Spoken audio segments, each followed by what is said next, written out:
बाबूजी जगत जननी माँ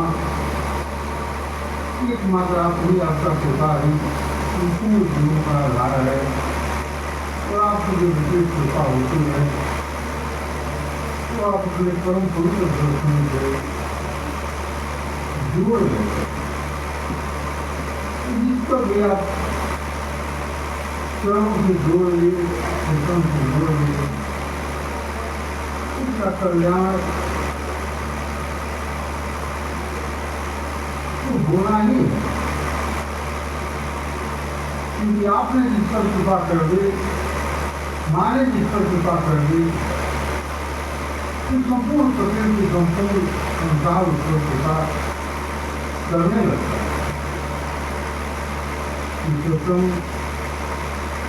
परम विलक्षण और इतना सरल और सहज है, इसकी सहजता और सरलता देखकर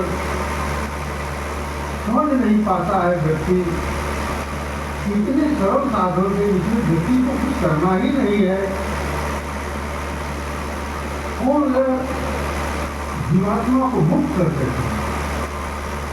कोई साधन है, प्रयास है, इस दर्शन की महिमा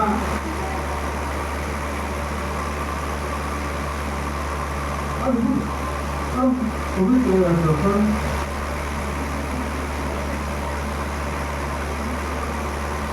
चल रहा है। सभी अपने पितरों के लिए, तमाम लोगों के लिए जानते हैं, नहीं जानते हैं, सबको प्रार्थना करनी है। इस दर्शन की महिमा है क्या? बाबू जी की वाणी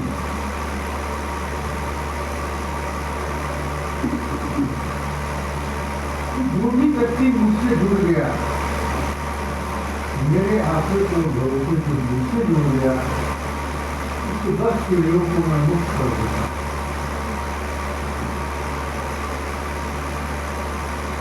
इस बार सत्संग हुआ था, हो रहा था पटना में,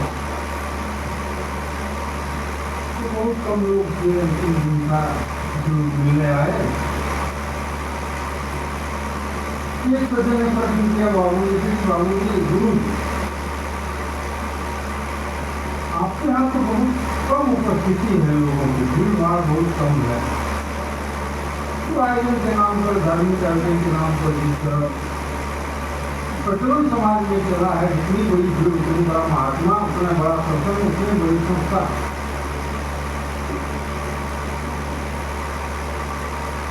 तो जहाँ लोगों की संख्या कम होगी, आम आदमी जो नहीं जानता वो कैसे समझेगा कि यह क्वेश्चन बहुत विराट है। बाबू जी ने कहा कि संख्या तो बहुत, बाबू जी से कहा कि कम है, तो बाबू जी ने भाई संख्या यहाँ आपको लगता है कम है, संख्या कम भी है और बहुत अधिक भी है। इस दर्शन में कोई ऐसा नहीं है देवी देवता ऋषि मुनि लोग लोकांतर के ऊपर नीचे आकाश तक सब खड़े रहते हैं, इसकी ड्यूटी कैसे कर सकता है? लौकिक दृष्टि से आदमी कैसे समझ सकता है? और हाँ, इस सत्संग की महिमा है, एक व्यक्ति भी जो इस सत्संग में आता है, मैं उसको 100 पीढ़ियों को सत्संग होकर दे देता हूँ। इस दर्शन की आप आए हैं, हम लोग आए हैं, व्यक्तिगत रूप से आए हैं, तो लगता नहीं कि हम आए हैं तो कोई बहुत विशेष उपलब्धि हमारी हो गई है या है, लेकिन आपके उपस्थिति का, एक व्यक्ति की उपस्थिति की महिमा क्या है कि आपकी उपस्थिति, एक मेरी उपस्थिति से परम गुरु माता की ऐसी व्यवस्था और कृपा है कि हमारे पूर्वों के 100 पीढ़ियों को यह सत्संग स्वतः मिल जाता है। जिस सत्संग को देवी देवता ऋषि मुनि रखते रहते हैं, वह सत्संग स्वतः बाबू जी मां कृपा करके दे देते। इसलिए जोगेंद्र सत्संग की महिमा है, ऊपर से पता चले न चले। बाबू जी एक बात की और चर्चा कर रहे थे, देखो भाई सत्संग है, कथा है, सत्संग में कथा में प्यार जरूरी है, बिना प्यार के फल नहीं मिलता। हम सत्संग में हम आते हैं, उन प्यार का मतलब लोग समझता है यदि सहयोग करना, धन के रूप में सहयोग करना, लेकिन वो एक आदमी असमर्थ है, लाचार है, गरीब है, साधन विहीन है, सौ शरीर उपस्थिति में अपना समय देता है, तो बहुत बड़ा प्यार है उसका। इसी क्रम में बाबू जी श्रीमद् भागवत का एक प्रसंग की चर्चा कर रहे थे। श्रीमद् भागवत है क्या? रंजीत तो सभी ग्रंथ जो है श्रीमद् भागवत के बारे में कहा गया है, भगना सभी ग्रंथ जो है वृक्ष है, पिंटू भगना। तो श्रीमद् भागवत जो है फल है, फल है। भगना लिख दीजिए। श्रीमद् भागवत रंजीत का भगना नहीं, पिंटू भगना यहाँ का भगना है। श्रीमद् भागवत महापुराण इसका नाम है, महापुराण। श्रीमद् भागवत, श्री ईश्वर, मद मतलब मेरा, ईश्वर के लिए मद कहा गया, मद भक्तों वगैरह को भगवान कृष्ण ने कहा है। तो श्रीमद् मेरा ईश्वर, ईश्वर का ईश्वर, श्रीमद् भागवत, भागवत भगवत्ता से महापुराण, महापुराण है क्या? तो सबसे पुरातन है। तो सबसे पुरातन कौन है? ईश्वर। तो इस ग्रंथ का पूरा नाम श्रीमद् भागवत महापुराण, जिसमें उस ईश्वर के, ईश्वर की महिमा का जो सबसे पुरातन है, उसकी लीलाओं का वर्णन श्रीमद् भागवत महापुराण। अब श्रीमद् भागवत बाबू जी कहे चार चीजें श्रीमद् भागवत महापुराण है क्या? श्रीमद् भागवत महापुराण की रचना करनी पड़ी। श्रीमद् भागवत महात्म क्या है? और श्रीमद् भागवत की कथा पढ़ने और सुनने का अधिकारी कौन है? चार चीजें। अब श्रीमद् भागवत की रचना सुखदेव जी ने की है, व्यास जी ने की है। तो व्यास जी जो रचना कर रहे हैं, उन्होंने 18 पुराण की रचना की, गीता की रचना की, श्रीमद् भागवत गीता की रचना की, महाभारत की रचना की, और एक रामायण की रचना की, जिसको अध्यात्म रामायण व्यास जी ने की रचना। जहाँ तक मेरी जानकारी में है, उन तमाम ग्रंथों की रचना कर रहे थे। और लिख कौन रहा है? गणेश जी। तो व्यास जी की शर्त थे कि आपकी लेखनी बंद नहीं होनी चाहिए। गणेश जी ने शर्त लगा के लेखनी बंद नहीं होनी चाहिए। तो व्यास जी ने एक शर्त लगा दिया कि ठीक है, जो भी आप लिखेंगे समझ कर लिखेंगे। तो व्यास जी बोल रहे हैं और गणेश जी लिख रहे हैं। विद्या, बुद्धि, ज्ञान सभी देने वाले जो गणेश जी हैं, दिनों में परम उत्तम विद्या, बुद्धि, ज्ञान सबका दाता देने वाला, सामने से लिख रहे हैं। 18 पुराण लिखने वाला व्यक्ति, महाभारत, गीता, तमाम ग्रंथों की रचना करने वाला वह व्यास जी अशांत हो जाए परम ज्ञान की दशा में, और गणेश जी सामने है, वह शांत क्यों हो गए? तो कैसे उनको शांति मिलेगी? तो नारद जी ने कहा कि आप श्रीमद् भागवत की रचना, भगवान की केवल लीला का रचना करिए, तब जाकर शांति मिलेगी। अब श्रीमद् भागवत की रचना के पीछे का रहस्य है, ऐसे परम ग्रंथों की रचना करने वाले व्यास जी पवित्र ग्रंथों और महाभारत जैसे ग्रंथ, महाभारत के बारे में कहा जाता है कि यह पूर्ण ग्रंथ है, पूर्ण ग्रंथ। कोई ऐसी चीज नहीं है जो महाभारत में नहीं है, और जो महाभारत में नहीं है तो कभी नहीं है। तो सभी चीजें महाभारत में है, तो अलग से श्रीमद् भागवत लिखने की क्यों जरूरत पड़ी? तो महाभारत में ज्ञान है, भक्ति है, हिंसा है, घृणा है, युद्ध है, मतलब कोई ऐसी चीज नहीं है जीवन के क्षेत्र का जो महाभारत में नहीं है। तो शांति कैसे मिलेगी?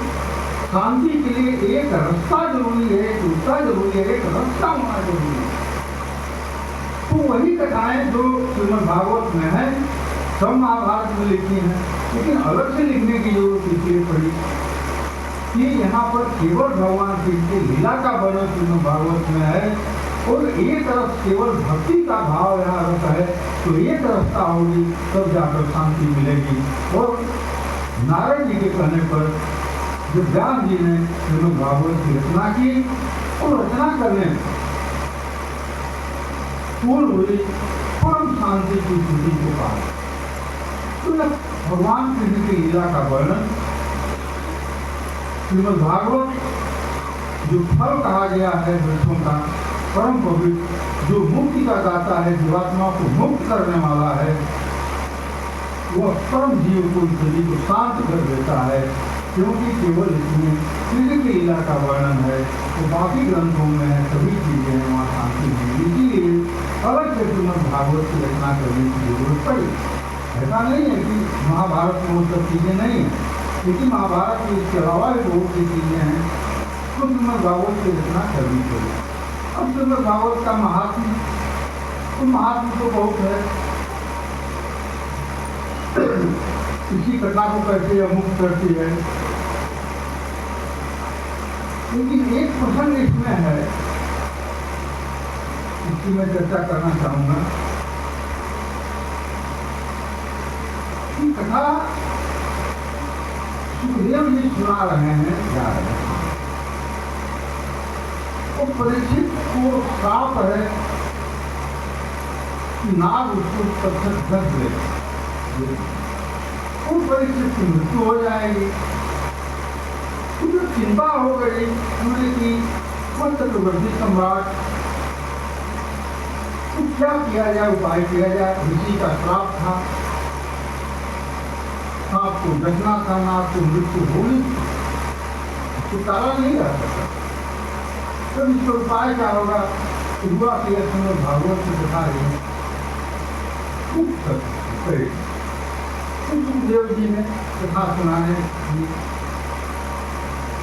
सुखदेव जी परीक्षित को कथा सुनाएंगे। कथा जब सुनाने जा रहे थे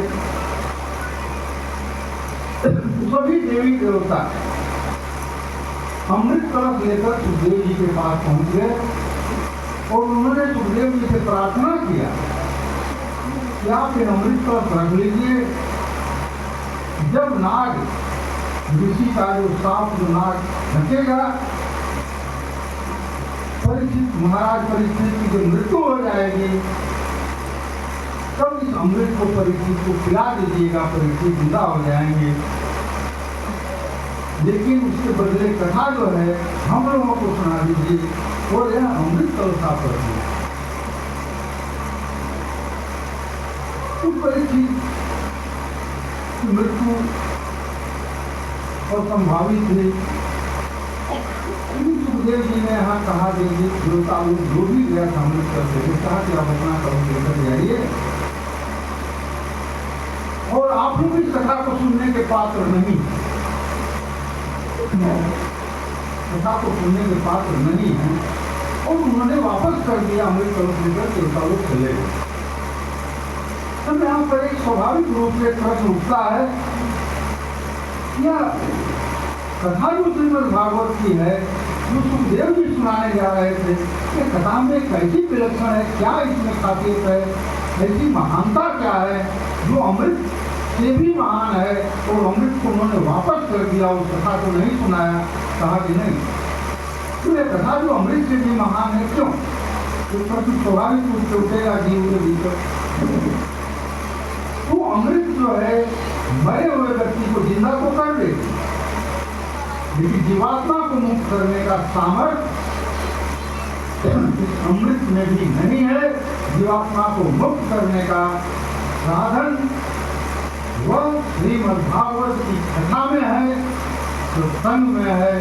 श्रीमद् भागवत की कथा जो सुखदेव जी ने कही वो सत्संग का ही स्वरूप है। व्यक्ति विशेष और समय के हिसाब से बदलाव अलग हो सकता है, लगता अलग जरूर होगा, लेकिन मूलतः धार जो है जीवात्मा को मुक्त करने की सामर्थ्य इस कथा में है और सत्संग में। तो इसीलिए सत्संग जो है और कथा जो श्रीमद् भागवत जो सुखदेव जी सुना रहे हैं तो लोग को ये समझा, लेकिन सुखदेव जी ने जो कथा कही वह मुक्त कर दिया। शास्त्र में भी वर्णन भी है कि सुखदेव जी ने परिधि की कथा को मुक्त किया। और ये प्रश्न उठता है कि यह कथा जो है सुखदेव जी ने सुनाई थी, या जो श्रीमद् भागवत की कथा है, इसे कहने का अधिकारी कौन है, तो सुनने का अधिकारी। जनवरी 2006 में बाबू जी ने ईश्वर भंडार में तो कथा करने का अधिकारी कौन है, तो सुनने का अधिकारी। तो इसकी एक पहली शर्त है त्याग। बिना त्याग के श्रीमद् भागवत कथा का फल मिलेगा ही। तो श्रोता को कथा करने वाले दोनों में त्याग की परम ऊंची स्थिति जो होगी तभी इसका फल मिलेगा। और एक शब्द और कहीं हमने देखा था, बिना त्याग के पूजा, बिना त्याग के ईश्वर की आराधना, बिना त्याग के सत्संग, बिना त्याग के यह सामाजिक अपराध का फल नहीं। तो बिना त्याग के इसका फल नहीं मिलेगा। बाबू जी की वाणी है। अब कथा कौन कर रहा है? सुखदेव जी। वो सुखदेव जी की स्थिति क्या है? शरीर का बोध नहीं, स्त्री पुरुष का भेद को जानते ही नहीं थे कि क्या होता है। वो परम वितरागी, जिसको सोने और मिट्टी में फर्क जो नहीं जानता है, ऐसा व्यक्ति, जिसको निर्लोभी तो कुछ भी नहीं है, निष्क्रिय निरपेक्ष ये सब व्यक्ति के लिए कम है, ऐसा व्यक्ति जिसको सोने पर सिंहासन पर बैठाओ या लकड़ी के सिंहासन पर या भूमि पर जमीन पर बैठाओ, उस व्यक्ति को कोई फर्क नहीं। ऐसा व्यक्ति कथा कर रहा है तो सुन कौन रहा है? वो परम त्यागी चक्रवर्ती सम्राट राजपाट को त्याग देता है अपने मुक्ति के लिए, अपने पुत्र को राज्य को सौंप देता है और वो कथा सुनते हैं। परिणाम क्या होता है वो कथा का? कथा पूर्ण होते होते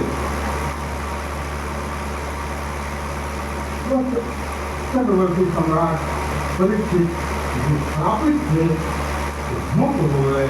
यह इस कथा का प्रभाव है। तो इसके पहले भी इस कथा का एक दो बार और हुई थी, वो कथा कलयुग आ गया था सबका है। तो यह कथा का श्रीमद् भागवत की पहली शर्त है। तो एक प्रसंग मैं चर्चा करना चाहूँगा। एक बहुत बड़े विद्वान से थे, पटना का पूरे श्रीमद् भागवत के 18,000 श्लोक उनको याद थे और श्रीमद् भागवत गीता का भी 700 श्लोक उनको याद है। कक्षा मैंने उसे पूछा तो मैंने एक प्रसंग की चर्चा किया, जो भी मैंने चर्चा किया है उन्होंने किसी चीज़ का जवाब नहीं दिया। तो मैंने एक प्रसंग ये किया कि बताइए देश में जितने कथा हो रहा है, कोई भी ऐसा व्यक्ति है जो बिना पैसे की कथा करता हो? तो मौन हो गए थोड़ी देर, फिर उन्होंने कहा कि नहीं, कोई ऐसा नहीं है जो कथा नहीं करता पैसा के बिना। और सबकी काफी मोटी फीस है, तो बिना पैसे के कोई व्यक्ति कथा नहीं करता है। तो मैंने कहा उनके टीवी पर प्रवचन चल रहा था और मैंने बंद करा लिया था जाते एक बात घर में। तो फिर मैंने कहा कि जो कथा आप सुन रहे हैं तो टीवी पर पैसा लेके करता है। एक जगह मैंने अभी देखा था 2 घंटे पहले योग ऋषि लिखा हुआ था।